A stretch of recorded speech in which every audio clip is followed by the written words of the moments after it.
Assalamualaikum warahmatullahi wabarakatuh. Alhamdulillahirrabbilalamin. Allahumma sholli ala sayyidina Muhammad wa ala ali sayyidina Muhammad. Para pemirsa yang budiman yang dirahmati oleh Allah Subhanahu wa taala.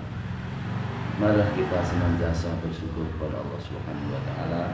Alhamdulillah pada kesempatan ini bisa berjumpa dalam kesempatan yang lain untuk memahami sunnah Rasulullah Shallallahu Alaihi Wasallam. Pada kesempatan ini sebelum ngaji dimulai, malah kita buka dengan barakah basmalah, hamdalah dan sholawat bersama-sama. Bismillahirrahmanirrahim. Alhamdulillahirrahmanirrahim. Allahumma sholli ala sayyidina Muhammad wa ala sayyidina Muhammad. Tema pokok pada kesempatan ini adalah yaitu talqin. Tema pokok pada kesempatan ini adalah talqin. Hadis diriwayatkan waruyalan diriwayatkan hadis an Abi Sa'idin saking Abi Sa'id wa Abi Hurairah talan saking Abu Hurairah radhiyallahu anhuma radhiyallahu muga ngridani sapa Allah Gusti Allah anhuma maring Sa'id dan Abi Hurairah anhuma maring Sa'id dan Abi Hurairah kala ngendika sapa Sa'id dan Abi Hurairah kala ngendika sapa Rasulullah sallallahu alaihi wasallam lakinu mautakum la ilaha illallah. Lakinu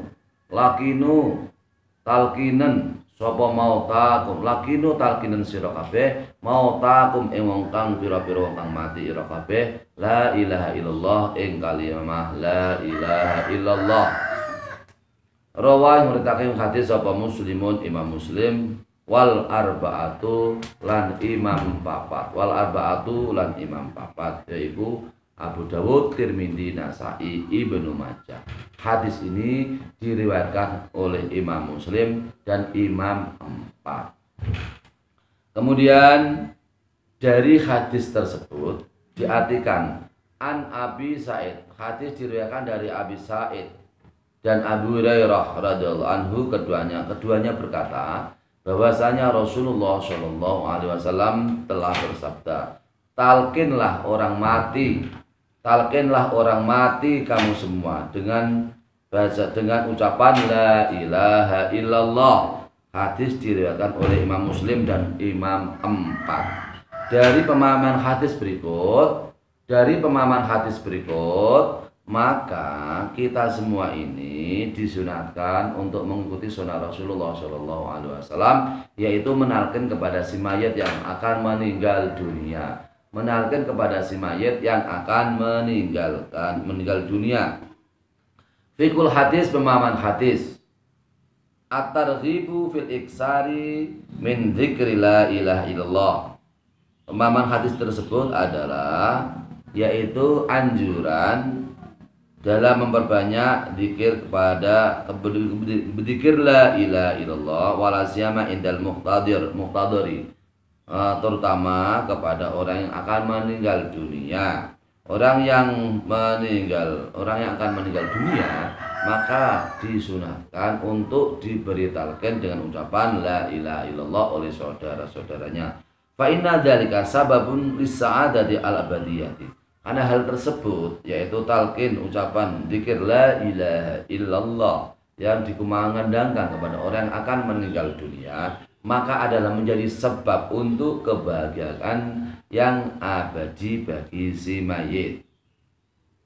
Kemudian talqinul muhtadar bi kalimati tauhid wa syahadati tadhkirun lahu. Menalkin kepada orang yang akan meninggal dunia dengan kalimat tauhid, yaitu kalimat syahadat menyaksikan tiada Tuhan selain Allah, adalah tadhkirun lahu, adalah mengingatkan kepadanya. Qala Allah Ta'ala fi kitabil karim a'udzubillahi minasyaitonir rajim bismillahirrahmanirrahim wa dzakir fa inna dzikra tanfa'ul mu'minin wa dzakir fa inna dzikra tanfa'ul mu'minin. Maka ingatkanlah kamu karena sesungguhnya zikir, wa dzakir dan ingatlah kamu atau zikirlah kamu. Fa inna dzikra, karena sesungguhnya zikir adalah bermanfaat kepada orang-orang mukmin. Wa hukum talqini indal ikhtidhari anau sunnatun wa yu'maru bi ala kulli muslimin. Hukum menalkin kepada orang yang akan meninggal dunia adalah sunat dan diperintahkan kepada setiap orang muslim. Wa yu'maru bi kulli muslimin, dan diperintahkan hal tersebut kepada orang muslim.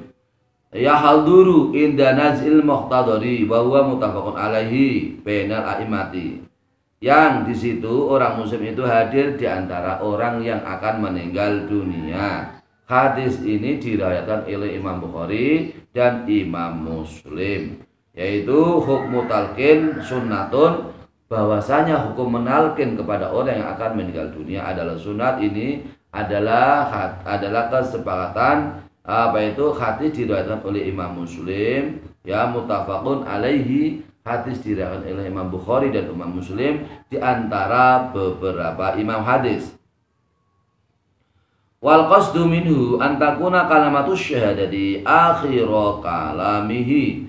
Yang dimaksud di situ dengan menalkin kepada saudara kita yang meninggal akan meninggal dunia adalah menjadikan kalimat syahadah, yaitu kalimat persaksian tiada Tuhan selain Allah, adalah akhir dalam ucapannya. Fa innaha tahdimu ma qablaha minal khataya, karena menalkin kepada orang yang akan meninggal dunia adalah merobohkan atau menghapus dosa-dosa sebelumnya. Wa takunu sababan lahu fi dukhulil jannati, hal tersebut menjadi sebab bisa masuk surga. Jadi kalau orang meninggal dalam keadaan syahadah, menyaksikan tiada Tuhan selain Allah, la ilaha illallah, yaitu dalam lisannya dan dalam hatinya, di situ adalah la ilaha illallah, tiada Tuhan selain Allah, maka di situ adalah menjadi sebab masuknya surganya Allah Subhanahu wa taala.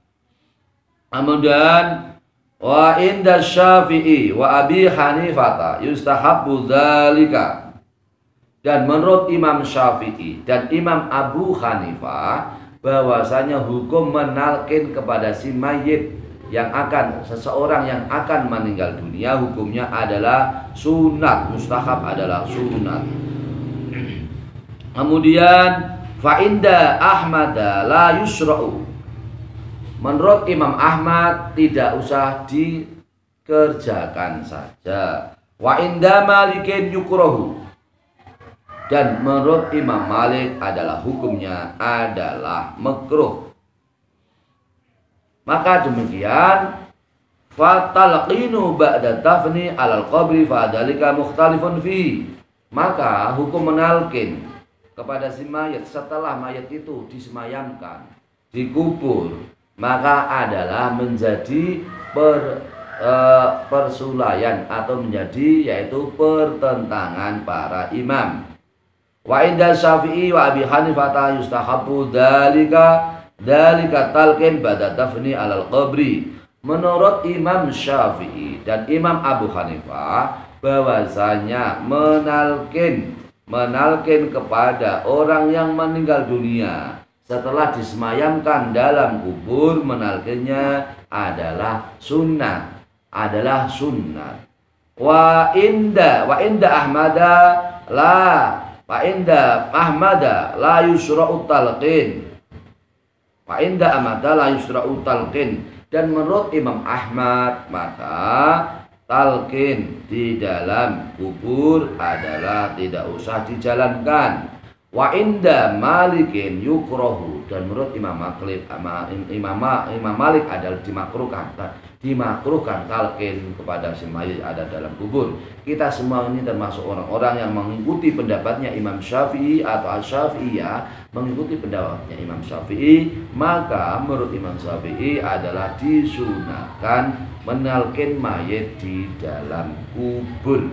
Maka para pemirsa yang budiman yang dirahmati oleh Allah Subhanahu wa taala, menalqin si mayit adalah mustahab, disunatkan. Seperti halnya ketika seseorang baru lahir, maka disunatkan untuk meninggal, untuk yaitu mengadati dan menghormati seseorang yang seseorang yang baru lahir dari ibunya, baru lahir, maka si bayi disunatkan untuk yaitu diadani dan diqomati, menunjukkan bahwasanya yang pertama yang masuk dalam hati dan pikiran si bayi adalah kalimat Allah Subhanahu wa taala, supaya si bayi itu termasuk orang-orang yang besok, supaya orang yang ahli tauhid menyaksikan la ilaha illallah Muhammadur Rasulullah, dia adalah orang Islam yang hanif, yang suci, dari fitrahnya adalah fitrah orang Islam, maka dia termasuk dari bayi adalah orang yang baik, dan kelak nanti ketika meninggalkan dunia juga mengucapkan la ilaha illallah. Maka para ulama juga mengkiaskan ketika mahir itu diucapkan dengan adzan dan qomat, ketika mayit pun di dalam kubur, ketika sudah dimasukkan di dalam kubur, maka juga para ulama mensyariatkan juga diqomati dan diadani dan diqomati, seperti halnya ketika lahir dia diadani dan diqomati, kemudian mati pun dia diadani dan diqomati, menunjukkan dalam pribadinya adalah syahadah, persaksian la ilaha illallah. Oleh karena itu para pemirsa yang budiman, dengan demikian maka hukum talqin adalah sunnah dari Rasulullah Shallallahu Alaihi Wasallam. Dikumandangkan kalimat la ilaha illallah kepada orang yang akan meninggal dunia, dan juga dikumandangkan la ilaha illallah kalimat syahadah kepada orang yang sudah di dalam kubur. Ketika setelah disemayamkan dalam kubur, itu juga disunahkan untuk ditalqin supaya sa'adah, supaya bahagia dalam hidupnya di alam barzah, alam akhirat. Amin Allahumma amin. Demikian, semoga bermanfaat untuk kita semua. Jangan lupa juga ikra'u ala mautakum yasin, bacalah yasin kepada orang-orang yang meninggal dunia. Hadis diriwayatkan dari Ma'qal bin Yasar radhiyallahu anhu bahwasanya Nabi Muhammad SAW bersabda, ikra'u ala mautakum yasin, bacalah orang-orang yang meninggal dunia dengan bacaan yasin, karena bacaan yasin adalah bacaan yang sangat dianjurkan oleh Rasulullah SAW. Orang yang dibacakan yasin di dalam alam kubur, maka dia, orang yang ada di alam kubur yang dibacakan yasin, mendapatkan kebahagiaan pahala sebesar huruf-huruf yang ada pada surat yasin, dan mendapatkan yaitu ampunan, mendapatkan maghfirah, ampunan sesuai dengan jumlah-jumlah huruf yang ada pada surah yasin, termasuk digolongkan oleh Allah Subhanahu wa taala, mendapatkan maghfirah dari Allah Subhanahu wa taala. Amin Allahumma amin. Demikian para pemirsa yang dirahmati oleh Allah Subhanahu wa taala, semoga bermanfaat untuk kita semua menegakkan sunnah Rasulullah Shallallahu Alaihi Wasallam, yaitu talqin dan membaca yasin kepada saudara-saudara kita yang meninggal dunia, yang akan meninggal dunia, dan yang sudah meninggal dunia di alam kuburnya, sehingga saudara-saudara kita diberi maghfirah oleh Allah Subhanahu wa taala, diberi pertolongan oleh Allah Subhanahu wa taala. Kita mampu untuk memberi manfaat kepada saudara kita yang telah meninggal dunia, termasuk saudara kita yang sudah meninggal dunia, termasuk diberi predikat husnul khotimah, yaitu predikat yang baik, ditempatkan di surganya Allah Subhanahu wa taala. Amin Allahumma amin. Demikian, semoga bermanfaat untuk kita semua, untuk diri saya sendiri dan untuk para pemirsa semua. Semoga selalu diberi rahmat oleh Allah Subhanahu wa taala. Amin Allahumma amin. Allahul muwafiq ila aqwamit thoriq. Wassalamualaikum warahmatullahi wabarakatuh.